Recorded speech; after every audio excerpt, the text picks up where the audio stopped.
Welcome to Dr. Mensch, the radio show that takes a real, compassionate look at mental health from A to Z.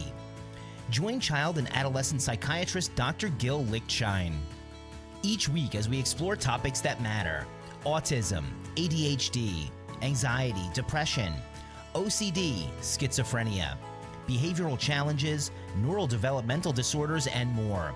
No stigma, no judgment.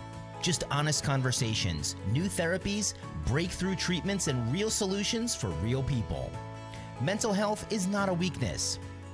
It's a treatable medical condition, and help is available. Join the conversation now by calling the studio at 888-994-4995, Studio A. This is Dr. Mensch, where hope and healing begin. Good afternoon, everybody. My name is Dr. Gil Lichtshein, aka Dr. Mensch. I'm a board-certified child, adolescent, adult psychiatrist. My office is in Boca Raton at 7100 West Camino Real, Suite 404. My phone number is 561-300-4052. And I'm live from beautiful, sunny Boca Raton, Florida, in a new year, first show of 2026. And today I have a special guest, Lindi Nunzaito, who is a renowned fitness model and who's, I would say, maybe I'm being this a little underwhelming, but a media influencer. She has like a gajillion followers on Instagram, probably more than I'll ever have in 50 lifetimes. And so I'm honored to have her on as a guest. And so to promote kind of continuity of our conversation, I figured we go to a brief commercial break, and then when we come back, I'll start my interesting interview and conversations with Lindi. What happens when the mind of a healer crosses over into the darkness of the human soul? From authors David Icovetti, Dr. Gil Lichtshein, and Yolanda DeLuca comes a chilling psychological thriller, Dr. Mensch, A Prescription for Evil. This gripping novel follows a respected Boca Raton psychiatrist who secretly descends into madness, transforming into a modern-day king of the underworld. Inspired by true events and Dr. Gil's childhood connection to a mob family, this story blurs the line between sanity and evil, genius and destruction. Unforgettable, disturbing, impossible to put down. Get your copy today on Amazon.com. Dr. Mensch, A Prescription for Evil, a 2020 psychological crime thriller. You're listening to Dr. Mensch with child and adolescent psychiatrist Dr. Gil Lichtshein. For a copy of his powerful new book, Dr. Mensch's Prescription for Evil, visit Amazon.com. For more information or to schedule a consultation, contact Dr. Gil directly at 561-300-4052 or visit docgil.com. Now, let's get back to the show. Good afternoon once again. Dr. Gil Lichtshein, aka Dr. Mensch here. I have Lindi, who's joining us on the phone from her home in Orlando, Florida. I just want to thank you for allowing me to interview you and accepting my invitation to be a guest. So I really appreciate it. Thank you for having me. Oh, you're very welcome. So, just going to leave this very open-ended. So I, wanted a little bit of start of letting the audience know a little bit about who you are, what you are. If someone would ask, who's Lindi? How would you describe yourself? I would say I am a fitness influencer online, and I am big on family and, being good to people and trying to always do the right thing. Okay. Now, how did you get into fitness industry? I was young and I just enjoyed going to the gym. And so I started competing after that. And once I started competing, that's how I grew my following online. So at what age did you, start getting into fitness? I started competing I got into fitness when I was around 18. I started competing when I was around 22. And you've been doing that for quite some time. Yeah, I did it for quite a while. Yes. And again, for people who may not be familiar with you, are you still actively, competing? No, not anymore. I haven't competed in around 4 years. Now, do you ever see yourself getting back into that? It's always a possibility, but not right now. Okay. So now I use what? the gym. I use the gym as more of like just like mental focus, decompression type of thing. I don't really regard it as something that I have to like a job or competing anymore. It's more of just for my mental health. Now, when you were actively in fitness, did you view that as like your job or something you enjoy doing, combination of both, or something completely different? Well, kind of a combination of both because ultimately that is what grew my following and allowed me to monetize myself. So it was a Okay. little bit of both. But once I stopped, I didn't regret it. How come? My mom had gotten breast cancer, and being a competitor, you have to be very selfish. And I just didn't want to be selfish anymore. I wanted more of my time. Okay. So Now, I decided to take a break, and the break turned into just not doing it again.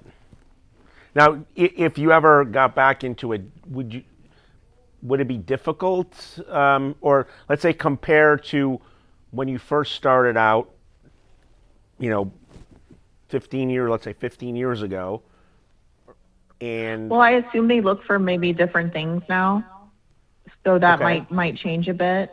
Um, but I don't know. I kind of like having the freedom that I have now, and I think that's a big part of the reason that I don't know if I would do it again. That and it's really hard on your body, and I don't really want to put my body through that stress again. and I would imagine that as we age, and you're not old by any stretch of the imagination, but I would imagine as we age, it's you know not the same. Let's say if you're 20 years old, and then somebody has been doing this, takes a break, and now let's say they're 45 or 50, that it's not the same Yes, when you age exactly. and you've been out of it for a while. Yes, exactly. Okay. It'd probably be a lot harder for sure. Okay. Now, also the other thing has the fitness industry changed? Now compared to I feel when you like it first got always into it. changes. Yeah, I feel like it always changes, and stays the same in certain ways, but they look for different things all the time, and the judging is just so arbitrary. You never know. You never know what it's gonna be. Okay. So now it's my understanding that you're from Florida. Um, what Yes. you know, and your parents still live in I'll say the Tampa, you know, I think north of Tampa. So, and you're not, you don't live that far away from them. So that's kind of good that you're, relatively close. And if your parents ever needed you, you can, hop in your car and really help them out. But how supportive were your parents of you, when you chose, what you did, or did your parents have Oh, growing up have other ideas no, for you? they were very supportive. They came to all my shows, and they were always just proud of me. Okay. Now, Yeah. how did you get into being such a, major social media influencer? Where you have like some gajillion, bajillion I think followers. I think I started my following at the right time. I feel like now everybody's kind of jumping on the bandwagon and wanting to be on social media. I think it was right place, right time type of thing, and I grew my following in a time that really benefited me, and I got really lucky. And I think that's a lot of it. And I'm very consistent. Everything that I do, I try to be as consistent as possible. And I think that's what sets me apart from most people. Okay. What advice would you give to people out there who might want to, I don't say build an empire necessarily, but that want to get out there in the world of social media and kind of expose their, brand or content or whatever, they have. Like, what advice would you give to, people nowadays on how to build a successful social media presence, whether it's on Instagram or TikTok or what's some of the other Snapchat or I would whatever just tell other them, platforms?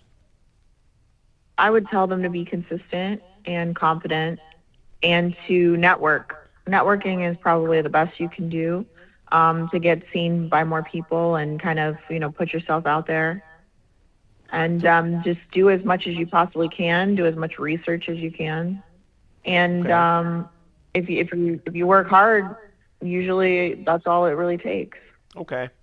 Now you were saying now that you use, like, you go to the gym, more, not because you want to get back necessarily into the industry, but more as kind of like a way of decompressing and to help with your mental health. How do you find that helping your kind of mental state? I just find that it's a good outlet. It's a good way to decompress, stress, worry, life, and it makes you feel good after. It's a lot of endorphins and dopamine, and it's just enjoyable. Now, how often do you try to get to the gym each week? I try to go every day with one complete rest day, so I would say 6 days a week. Okay, and it's good that you have the time to do that, Yes, I'm very thankful. right? Because part of I guess the advantage of like now what you're saying, you're more into like the social media part is, it's not like this orthodox or standard 9 to 5 office-based job that you can kind of, you know, tailor your day to, I guess, your own needs, and you have the ability to make the time to go, let's say, go to the gym for whatever amount of time you need to on a daily basis. So I guess also, you're fortunate in that respect. Yes, very fortunate. Now, I also understand that, you've had some of your own kind of trials and tribulations as you've become famous and out there. And you could also be an influencer to people. I understand you've had some issues with your thyroid, um, and so you've been dealing with this for now several years, and finally you're kind of like on the path to like defeating this or beating this. So I don't know if you mind like telling, without necessarily getting into all these details, but you could be a good like role model for especially women who are suffering from thyroid illness, which is more common than one thinks, and how to kind of navigate life and not let it defeat you. So I don't know how comfortable you are in divulging, but why don't you For sure. tell No, us like what you've gone through? Yeah, it's been hard. I had Hashimoto's disease, and that's where your body attacks your thyroid and it makes it go slower essentially. And I was trying to get it regulated with meds, and my meds ended up, I don't know, my body kind of took a turn, and I ended up getting Graves' disease, which actually speeds up your metabolism or speeds up your thyroid, excuse me. And it just makes you crazy. It just puts you on high alert all the time, and it's terrible for you. I tried to get it regulated for months, and I couldn't. And so I was forced to get my thyroid taken out. I got it taken about 6 months ago now, and recovery has been difficult, but I'm finally trying to see the light at the end of the tunnel. But it's been a lot to deal with for sure. I mean, I remember when you first told me. I'm going to go back several years ago, where I remember you had called me and were telling me about these kind of myriad of symptoms you were having, and it was kind of perplexing. And I remember saying, let's get your thyroid checked. And I mean, I'm not an endocrinologist, but I have enough medical training where I could see thyroid labs and saying, okay, something's a little off. You need to go see a specialist. And now finally, you got the right treatment, and hopefully, it looks like you're on the, road to recovery. Yes, I am. I'm hoping so, for sure. I'm hoping I'm done with it. And also, we brought about like what the thyroid, impact has been on you. That too probably has, played a role or impact on, that would have been like an impediment or an obstacle. Like if you wanted to get back into, the fitness industry, when you're not feeling either physically or mentally 100%, I would imagine it would be kind of hard to be able to compete on a consistent basis, where you have to be kind of like at the top of your game. Yes, that's very true. Which is, it's another reason that I'm kind of not wanting to do it again. Okay. What impact do you think the thyroid, what you were dealing with thyroid, had on you kind of emotionally? It was hell. It was pretty bad. Your thyroid controls, it's like the mother of all of your hormones. It's like the mother hormone. So it controls everything in your body, things that you don't even realize it controls. So when it goes haywire, it just messes your entire system up, and there's really nothing you can do about it. What were some of the emotions you were kind of going through, over these past few years, as you were trying, your doctors were trying to figure out what the hell's, pardon my language, but what the heck was going on, with your thyroid? I mean, many different emotions: sadness, depression, worry, anguish, going back and forth from doctor to doctor to try and figure out what's wrong. I think I saw every doctor known to man to get my diagnosis. I mean, I went to neurologists, I got an MRI of my brain. I did so many different things. I went to a cardiologist because it involved my heart. Like, I just went through so many different things in order to figure out what was wrong with me.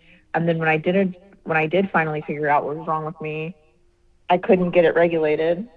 So as I said, I was forced to take it out. Do you have any regrets? I guess I regret not being better to my body when I competed and I did those things. I think that it was very, very hard on me, and maybe that's what contributed to it. I'm not sure. I can't prove it. But health is definitely wealth, and you should put that above everything. I agree with that. Both physical and mental health, yes, is important. And the thyroid, how it like comes into relations with me is like, yeah, whenever I evaluate, especially females who come into my office with significant levels of anxiety or depression, especially younger females, let's say in their 20s and 30s, and they're asking me, hey, put me on Lexapro or Prozac or Xanax because I'm a nervous wreck.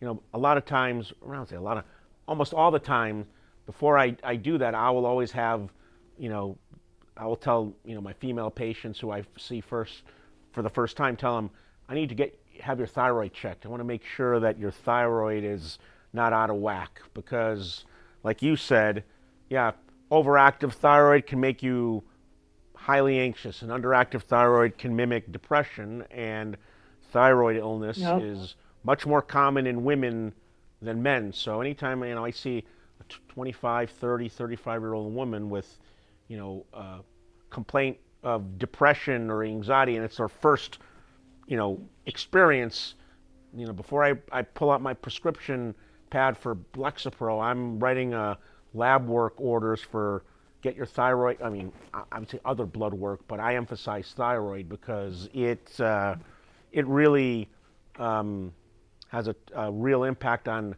your entire body. And you can speak from your own personal experience of what you've gone through over the past several years, and that the other thing too is that sometimes it could take quite some time to get that regulated, and how, like you were saying first, yeah, I remember I think when I first looked at your labs, I'm like, yeah, you might have Hashimoto's, and I remember that, yeah, when you told me how, yes, you were formerly, diagnosed with Hashimoto's disease, and then it progressed to Graves', which is, like you said, like almost like the opposite end of the spectrum. It's like how fragile and kind of unpredictable, thyroid illness is, and it gets to the point where, in your case, you have to have your thyroid removed. I mean, that's the ultimate, like last resort. Now, it's like you can't go back because now you don't have a thyroid gland anymore. So it's not like, okay, if you're taking medication, you can kind of pull back and at least you still have your thyroid that can kind of perhaps self-regulate. You don't have that option anymore. So, but I'm really glad to hear that. Yeah, albeit it's been like 6-7 months since you had your thyroid removed, that you're slowly but surely stabilizing, and hopefully means you can kind of get back to the way you were before all this stuff was happening to you. Yes, that's what I'm hoping for. Now, while you were going through this, I mean, did you have the support of, family and friends? Yeah, my parents were around, and I had some good friends for sure. But I don't think anybody really understands what you're dealing with when you're going through it, because they're not going through it. But they definitely tried their best to understand. Okay.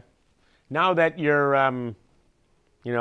kind of slowly getting better, what are you doing now differently than you did before? Like, like I was saying, like, oh, maybe you'll get back to the way you were before your thyroid, went haywire. Like, what new things or old things are you trying to kind of get back in your repertoire that kind of went by the wayside when you were not doing so well, say, physically and emotionally?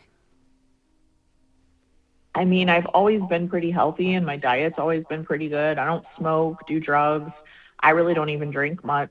So to say that I've changed a lot would be false, because Okay. I wasn't really doing much before to cause any more problems. Unfortunately, you can't really control what your body wants to do, so I was kind of up against it, and I didn't really have a choice. But I'm just trying to be more health mindful and give myself grace and have a little bit more patience. Now That's that about it's it. it's a new year, like, and you're on, getting on the road to recovery, how do you foresee 2026 for you? Well, I'm hoping that it's the year everything changes around and I feel like my old self again. But I know it's still going to be like a little bit of a process. Nothing happens overnight. That's true. So, like, what if you had like some goals, or I don't want to use the word resolutions, like goals or aspirations, for 2026? What would they be? I think it would just be to get it normal and to feel a little bit better. To not have any flares or symptoms come back, because that's kind of what you experience while you're healing. Is like you flare and you have symptoms that you had prior to getting your thyroid taken out while your system recalibrates. So I guess I would say that I would just hope to have less of those as time goes on, and to travel more. I really want to travel this year and expand my business. I would say that those things are probably what I want for 2026. Okay. And the other thing too is, you alluded to that, or maybe what you did to your body when you were actively competing played a role in developing your thyroid problems. We don't, you can't really say for a fact, but on the other hand, you could also say, hey, the fact that you were in good health and in shape perhaps also allowed you to manage through this. Just imagine if, let's say, you were totally out of shape beforehand and didn't care about your health, and then had to deal with this. That in its and the thyroid playing such a role in metabolism and weight.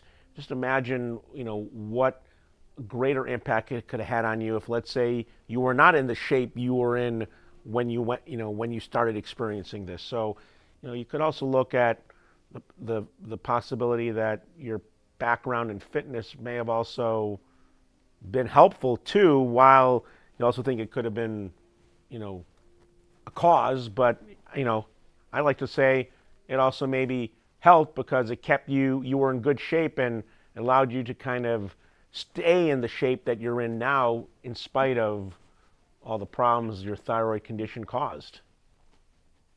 Yes, that's very true. Okay.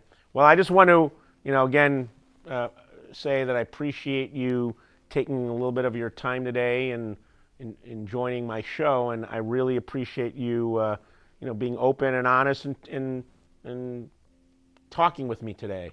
And I hope we could do this again Of course. Thank you for in the having near me. future. Sounds great. Okay. Well, again, this is Dr. Gil Lichtshein, aka Dr. Mensch.